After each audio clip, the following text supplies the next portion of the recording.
Hello friends, once again welcome to all of you on my YouTube channel. आज हम लोग UP board का class 10th Hindi से सूर के पद के विषय में पढ़ेंगे। तो सबसे पहले सूरदास जी का एक छोटा सा जीवन परिचय देख लेते हैं। सूरदास जी का जन्म रुनकता नामक ग्राम में आगरा के पास 1478 ईस्वी, इसको आप याद रखिएगा। तो 1478 ईस्वी में पंडित रामदास के परिवार में हुआ था। इनके पिताजी का नाम था पंडित रामदास और रामदास एक सारस्वत ब्राह्मण थे। कुछ विद्वान सीही के नामक स्थान पर सूरदास जी का जन्मस्थल मानते हैं, यानी कि इनके जन्म के विषय में और जन्मस्थल के विषय में मतभेद है। सूरदास जी जन्म से अंधे थे या नहीं थे, इस बात में भी कोई प्रामाणिकता नहीं मिली है। कुछ लोग मानते हैं कि जन्म से अंधे थे और कुछ लोग मानते हैं कि बाद में अंधे हुए, किंतु ऐसा प्रतीत होता है कि इन्होंने श्री कृष्ण जी की बाल लीलाओं का इतना सचित्र वर्णन किया है कि एक अंधा व्यक्ति नहीं कर सकता है। सूरदास जी बल्लभाचार्य जी के शिष्य थे। ये मथुरा के गऊ घाट पर श्रीनाथ जी के मंदिर में रहते थे। सूरदास जी का विवाह भी हुआ था। जीवन से विरक्त होने से पहले अपने परिवार के साथ रहा करते थे। पहले तो ये दीनता के पद गाया करते थे, किंतु बल्लभाचार्य जी के संपर्क में आने के बाद ये श्री कृष्ण जी के लीला का गुणगान करने लगे। कहा जाता है कि एक बार मथुरा में सूरदास जी से तुलसीदास जी की भेंट हुई थी और धीरे धीरे दोनों में प्रेम भाव बढ़ गया। सूरदास जी से प्रभावित होकर तुलसीदास जी ने श्री कृष्ण गीतावली की रचना की। सूरदास जी की मृत्यु के विषय में भी कई मत हैं। इनकी मृत्यु 1583 ईस्वी में गोवर्धन के पास पारसौली नामक ग्राम में हुई थी, इसे आप याद रखेंगे। मृत्यु के समय महाप्रभु वल्लभाचार्य जी के सुपुत्र श्री विट्ठल नाथ जी वहाँ उपस्थित थे। इनकी कुल 3 रचनाएं हैं।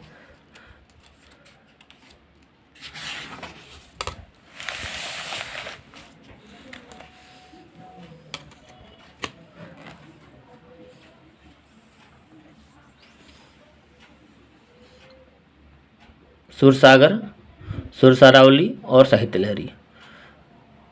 सूरदास जी की भाषा ब्रज है।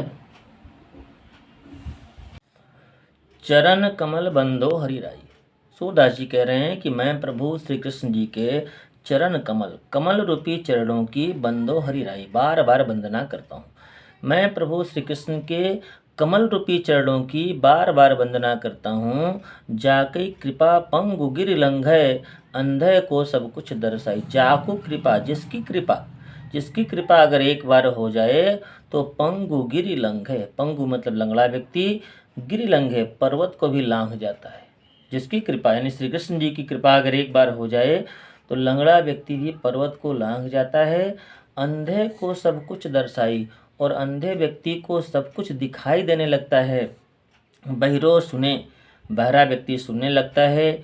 गूंग पुनि बोले, और गूंगा व्यक्ति तो बार बार बोलने लगता है।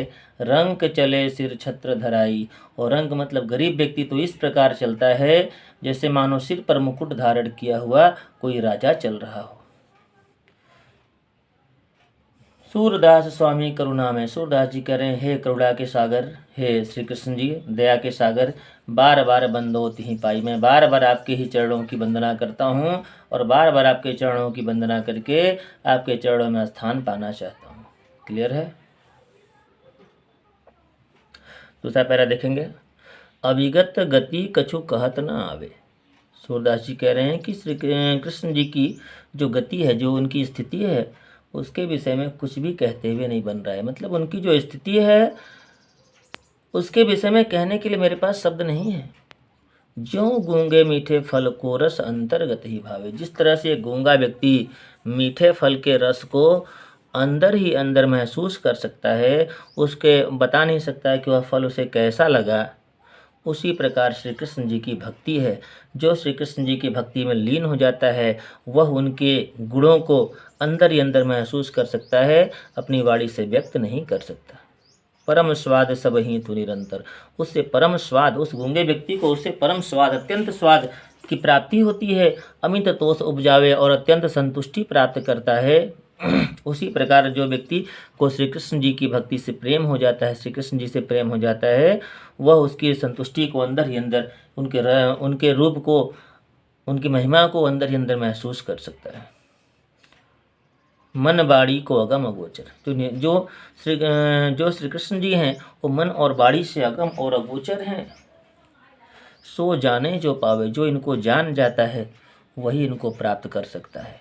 जो इनमें सच्ची भक्ति रखता है वही इन्हें प्राप्त कर सकता है। रूप रेख गुण जाति जुगत बिनु, उस ईश्वर का न तो कोई रूप है, न कोई रेखा है, आकृति है, न तो कोई गुण है, न कोई जाति है, न उसे प्राप्त करने की कोई युक्ति है। जुगत बिनु निरालंब कित धायो, तो बस निर्गुण निराकार आलंबनहीन है। सब विधि अगम विचार ही, इसलिए सभी प्रकार से विचार करके सोच करके सूरदास जी सगुण पद गावे, सगुण भक्ति के पद को गाते हैं। आगे का पैरा देखेंगे, बहुत ही अच्छा पैरा है।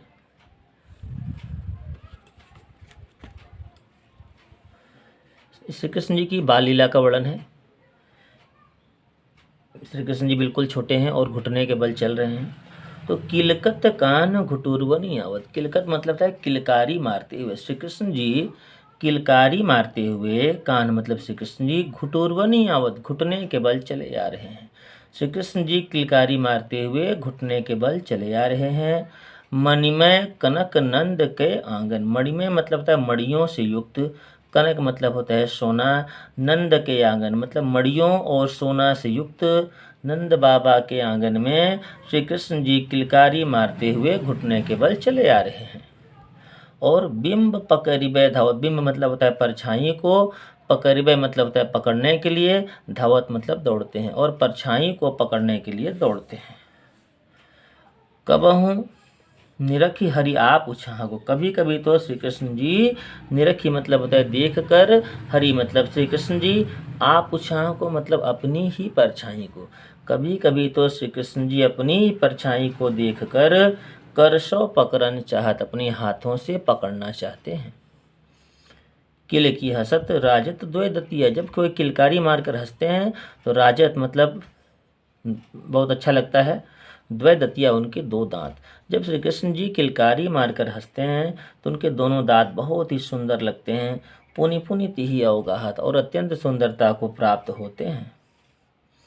कनक भूमि पर कर पग छाया, कनक मतलब स्वर्ण, भूमि मतलब भूमि, स्वर्ण भूमि पर यानी सोने की भूमि पर कर पग छाया, श्री कृष्ण जी के हाथों और पैरों की छाया से ऐसा लग रहा है कि यह उपमायिक राजती, यह इतना अच्छा लग रहा है कि इसकी तुलना किसी भी चीज़ से नहीं की जा सकती। करी करी प्रतिपद प्रतिमनि वसुधा, ऐसा लग रहा है कि उनके एक एक कदम, प्रतिपद एक एक कदम के चलने पर प्रतिमनि वसुधा, वसुधा यानी धरती माता, कमल बैठ की साजती, उनके बैठने के लिए कमल का आसन तैयार कर रही हैं। ऐसा लग रहा है कि श्री कृष्ण जी के प्रत्येक कदम के चलने पर धरती माता उनके लिए बैठने के लिए कमल का आसन तैयार कर रही हो। बाल दशा सुख निरख यशोदा, और माता यशोदा श्री कृष्ण जी की बाल दशा को देखकर, बाल लीला को देखकर पुनि पुनि नंद बुलावत, नंद बाबा को बार बार बुलाती हैं कि आइए लल्ला को देख लीजिए, और अचरा तरले ढाकी, और आंचल के नीचे ढक करके सूर्य के प्रभु को दूध पिलावती, सूर्य के प्रभु अर्थात श्री कृष्ण जी को दूध पिलाती हैं, अपने आंचल के नीचे ढककर श्री कृष्ण जी को दूध पिलाती हैं। अगले पद में श्री कृष्ण जी कह रहे हैं, अपनी माँ से जिद करते हैं कि जैसे देखते हैं कि सभी ग्वाल वाले गाय चराने जाते हैं तो उनकी भी एक इच्छा होती है कि मैं भी गायों को चराने जाऊंगा, तो अपनी माँ से एक हठ करते हैं कि मैं अपनी सब गाय चराई हूँ। कृष्ण जी कह रहे हैं कि हे माता, मैं भी अपने गायों को चराने जाऊंगा। प्रात हो तो बल के संग जाइयो, और जैसे ही प्रातःकाल होगा मैं बलदाऊ भैया के साथ चला जाऊंगा। तेरे कहे न रही हूँ, और तुम्हारे कहने से मैं रुकने वाला नहीं हूँ। ग्वाल बाल गायनी के भीतर, और करें ग्वाल बाल गाय बछड़े आदि के साथ रहते हुए न कहूँ डर नहीं लागत, मुझे तो थोड़ा सा भी डर नहीं लगता है। आज न सोऊं नंद दुहाई, आज मैं नंद बाबा की कसम खाकर कहता हूँ कि बिल्कुल भी नहीं सोऊंगा और रह नहीं रहूँगा जागत और पूरी रात जागते रहूँगा। आज मैं नंद बाबा की कसम खा कर कह रहा हूँ कि आज मैं बिल्कुल नहीं सोऊंगा, पूरी रात जागते रहूँगा। और ग्वाल सब गाय चराई हैं और सब ग्वाल वाले गाय चराएंगे, मैं घर बैठे रही हूँ और क्या मैं ही घर पर बैठा रहूँगा।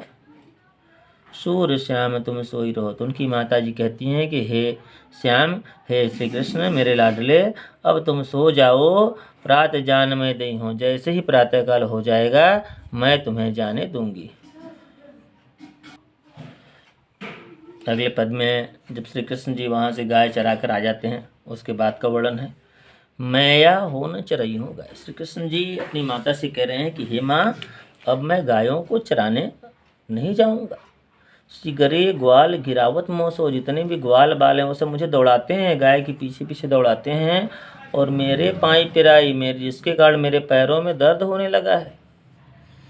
जो न पत्याही, अगर तुम्हें मेरी बात का भरोसा न हो तो पूछ ही बलदाओ ही, यह बात बलदाओ भैया से पूछ लो, अपनी सौंह दिवाई। लेकिन ऐसे मत पूछना, अपनी कसम दिला कर पूछना।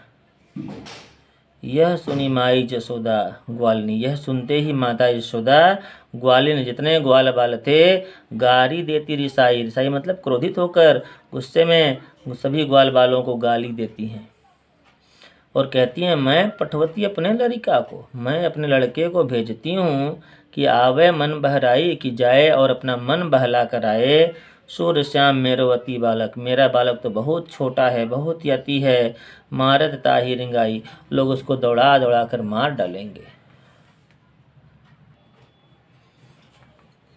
अगले पद में जो गोपियाँ हैं वो श्री कृष्ण जी से थोड़ा नाराज हैं, क्योंकि श्री कृष्ण जी हमेशा बांसुरी ही बजाते रहते हैं और गोपियों पर कोई ध्यान नहीं देते हैं।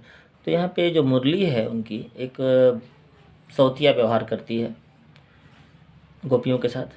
तो देखते हैं पैरा। सखी री मुरली लीजिए चोरी, एक सखी दूसरी सखी से कह रही है कि हे सखी, चलो श्री कृष्ण की मुरली यानी कि बांसुरी को ही चुरा लेते हैं, यानी बांसुरी को चुरा लेंगे तो न बांसुरी रहेगी न श्री कृष्ण जी बांसुरी में लीन रहेंगे और फिर वे पूरी तरह से हम लोगों पर ध्यान देंगे। जिन गोपाल किन्हें अपने बस, जिसने श्री कृष्ण जी को अपने बस में कर लिया है और प्रीति सबन की तोड़ी और हम सब के बीच जो उनका प्रेम था वह सब इस बांसुरी ने तोड़ दिया है, तो इस बांसुरी को ही चुरा लेते हैं। छीन एक घर भीतर, एक एक पल, चाहे घर में हो चाहे भीतर हो, चाहे निसी बासर, चाहे रात में हो चाहे दिन में हो, धरत न कब हो छोरी, कभी भी उसे अपने हाथों से अपने आप से अलग नहीं करते हैं। कब हूँ कर, कभी उसे हाथों में धारण कर लेते हैं, कब हूँ अधरनी, कभी होठों पर धारण कर लेते हैं, कटी कब हूँ खोसत जोरी, और कभी कभी तो कटी मतलब कमर में, खोसत मतलब खोस लेते हैं, कभी कभी तो अपने कमर में खोस लेते हैं। ना जानो कछु मेल मोहनी, न जाने इस बांसुरी ने उनके ऊपर कौन सा मेल मोहनी कर दिया है, जादू कर दिया है। राखे अंग अंग भोरी, जिसने हम सब के अंग अंग में जादू सा कर दिया है, हम सब बेचैन हैं। सूरदास प्रभु को मन सजनी, गोपियाँ कर रही हैं, हे प्रभु, हे श्री कृष्ण जी, हम सब आपके मन की सजनी हैं, मन को अच्छे लगने वाली हैं। बाध्यो राग की डोरी, आपने हमसे अपने प्रेम की डोरी को क्यों तोड़ लिया है, उस प्रेम के बंधन को बनाए रखिए। अगली पंक्ति में श्री कृष्ण जी जब मथुरा चले गए हैं तो वहाँ पे उद्धव जी से गोकुल में बिताए गए दिनों को याद करते हुए पछताते हैं और बताते हैं। तो उद्धव जी से कहते हैं, उद्धव मोहि ब्रज बिसरत नाहि, हे उद्धव, मैं इस ब्रज को भूलने की बहुत कोशिश कर रहा हूँ लेकिन भूल नहीं पा रहा हूँ। मैं बहुत कोशिश कर रहा हूँ लेकिन ब्रज को भूल नहीं पा रहा हूँ। वृंदावन, अरे वृंदावन को भी नहीं भूल पा रहा हूँ। गोकुल, गोकुल को भी नहीं भूल पा रहा हूँ।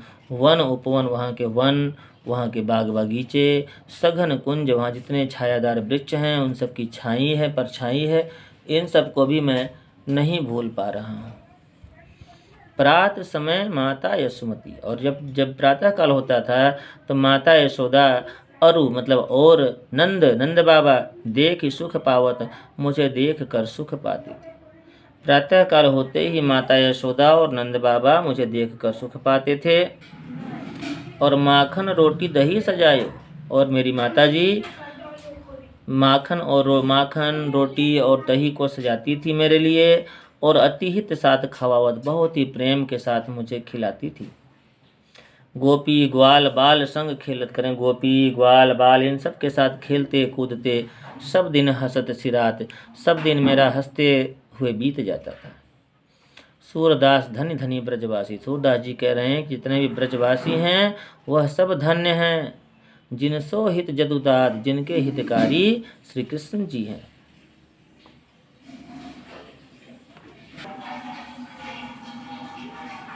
अगली पंक्तियों में गोपियों का वर्णन है। जब श्री कृष्ण जी के दिए गए उपदेश को उद्धव जी लेकर गोकुल में आए हुए हैं, तो उद्धव जी गोपियों को समझाते हैं, तो गोपियां उस पर अपनी प्रतिक्रिया व्यक्त करती हैं। जो उत्तर देती हैं वो इस पैरा में है।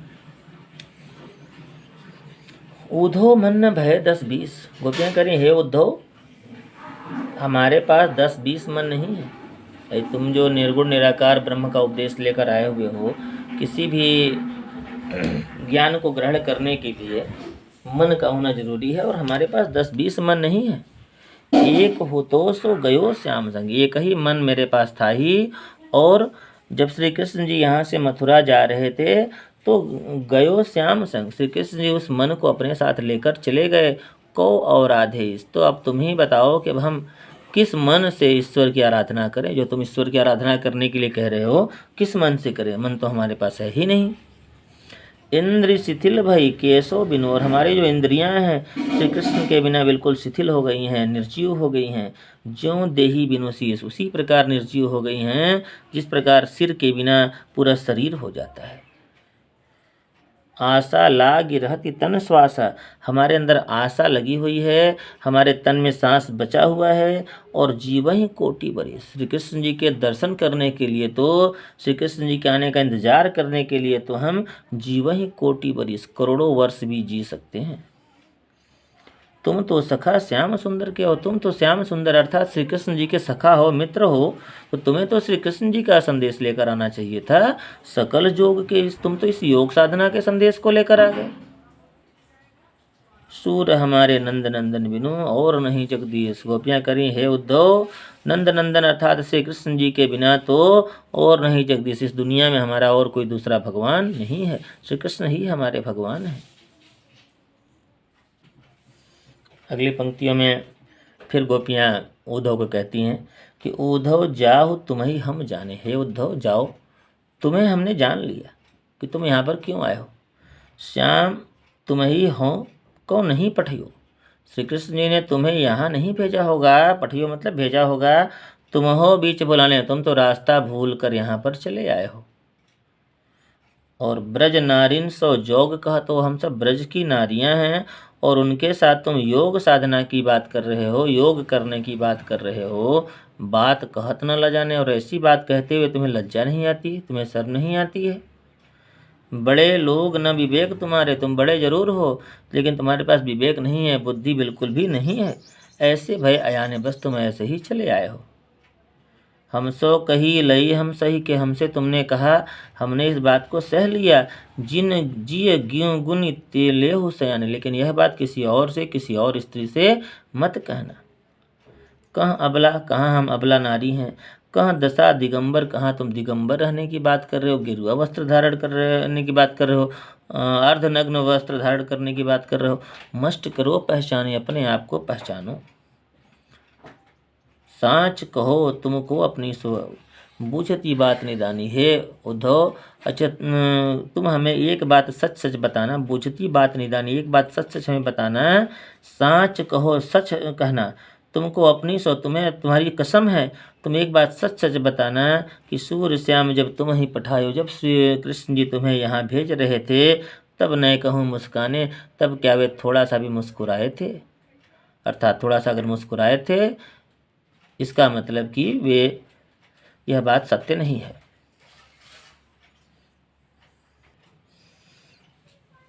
अगली पंक्तियों में गोपियाँ कह रही हैं, निर्गुण कौन देश को वासी, जो तुम्हारा निर्गुण निराकार ब्रह्म है वो आखिर किस देश का वासी है, किस देश का रहने वाला है। मधुकर कही समझाई सौदे। हे मधुकर, मधुकर मतलब भौरा होता है, यहाँ उद्धव जी के लिए आया है। हे उद्धव, कही समझाई सौदे, तुम्हें तुम्हारी कसम है, तुम यह सब बात हमें समझा दो कि तुम्हारा जो निर्गुण निराकार ब्रह्म है वह किस देश का रहने वाला है। बूझती सांच न हास्य, हम सब यह बात तुमसे सच सच पूछ रही हैं, हंसी मजाक नहीं कर रही हैं। कौ है जनक, उसके पिता कौन है? कौन है जननी, उसकी माता कौन है? कौन नारी, उसकी नारी, उसकी पत्नी कौन है? को दासी, उसकी दासी कौन है? कैसो वरण, उसके वर्ण कैसे हैं? वेश है कैसो, उसका वेशभूषा कैसा है?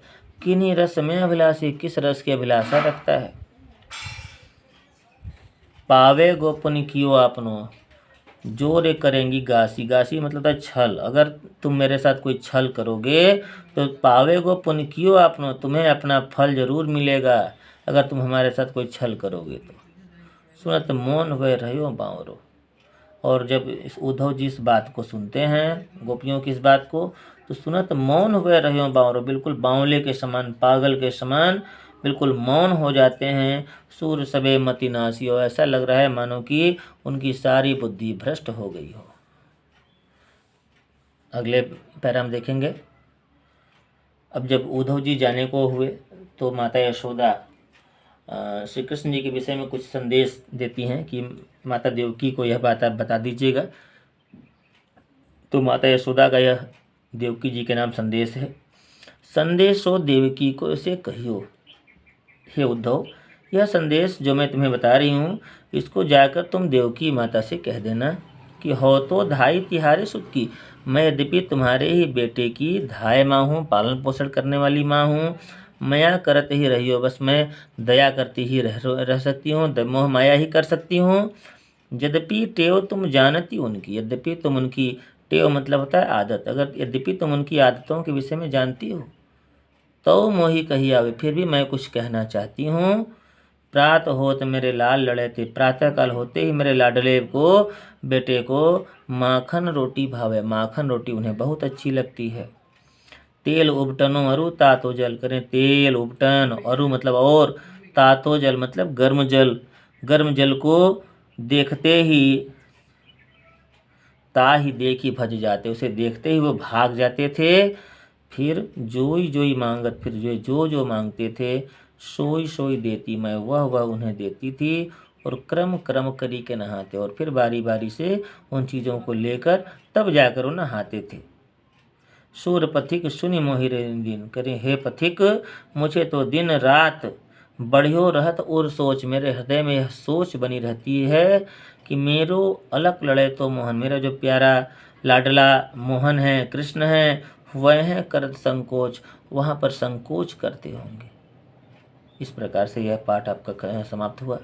अगर आप हमारे YouTube चैनल पर नए हैं तो चैनल को सब्सक्राइब कर दें। धन्यवाद।